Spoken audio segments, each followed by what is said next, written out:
বিশ্বের এই যে কুফরি, এই শিরক এবং জুলুম এর বিরুদ্ধে কথা বলতে হবে। শুধুমাত্র ইসরায়েলের বিরুদ্ধে আমাদের যুদ্ধ নয়, বরং প্রত্যেক জালেম সম্প্রদায়ের বিরুদ্ধে আমাদের যুদ্ধ। এবং এই বাইতুল মুকাদ্দাস জয় করার পর বিগত 100 বছরে তারা দফায় দফায় কতগুলো যুদ্ধ করেছে মুসলিমদের সাথে, কতগুলো ভাইকে শহীদ করেছে, কতগুলো বোনকে ধর্ষণ করেছে, কতগুলো বাচ্চাকে তারা হত্যা করেছে, এটা কারোরই অজানা নয়। তবুও কেন জানি আমরা মুখে গুলি পেটে বসে আছি, কেন জানি আমরা আমাদের ভাইদেরকে সেখানে মরতে ছেড়ে দিয়েছি। চারপাশে 22টার মতো রাষ্ট্র আছে, কেউ এক পা এগিয়ে আসে না। আমাদের ভাইরা রক্তাক্ত হলে তারা ত্রাণ ঘটাতে চায়।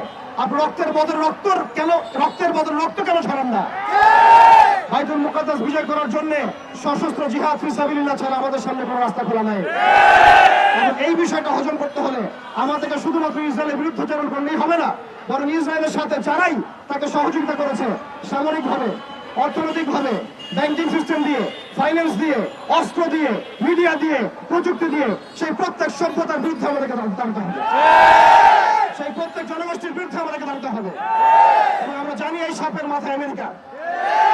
আপনারা কি সংবাদ প্রচার করতে পারবেন এই সাপের মাথায় আমেরিকা? আপনারা নিজেরা অনেস্টলি বলেন, ইসরায়েলকে বোম দিয়েছে কারা? অস্ত্র দিয়েছে কারা?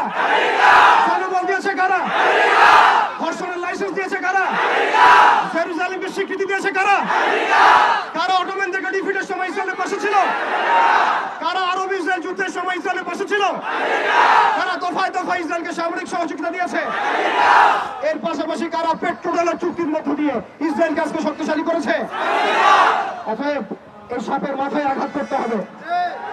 আমরা বলছি, আমরা পদচারণা করলে ইসরায়েল ফেসে যাবে, কিন্তু আল্লাহর কসম আমরা এখন পর্যন্ত বাংলায় এতটা শক্তিশালী হতে পারি নাই যে আপনি এখন আমেরিকার কনসুলেটের সামনে গিয়ে বিক্ষোভ করবেন। আমরা যদি এই বিষয়গুলো কথা বলি, আমাদেরকে চাপ প্রয়োগ করা হচ্ছে, আমাদেরকে বলা হচ্ছে আমেরিকা বিরোধী কথা বলবেন না। মানে আপনি ইসরায়েল বিরোধী কথা বলছেন, কালিমার পতাকাকে সরাই দিচ্ছেন, আবার আপনি এদিকে আমেরিকার দাসত্ব করছেন, তার সাথে বন্ধুত্ব করছেন। এই ভনিতা দিয়ে, এই মুনাফিক আচরণ দিয়ে বাইতুল মুকাদ্দাস জয় করা হবে। আপনারা পরিপূর্ণরূপে সত্যের পক্ষে আসেন। যারা আমাদের শত্রু তাদের বন্ধু কখন আমার বন্ধু হতে পারে না।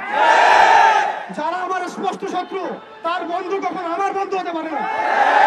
এটা আমার কথা নয়, আল্লাহ রাব্বুল আলামিন বলেছেন, লা তাত্তাখিযুল ইয়াহুদা ওয়ান নাসারা আউলিয়া। তোমরা ইহুদি এবং নাসারাদেরকে পশ্চিমকালে বন্ধুরূপে গ্রহণ করো না। বা'দুহুম আউলিয়া বা'দ, এরা একে অপরের বন্ধু।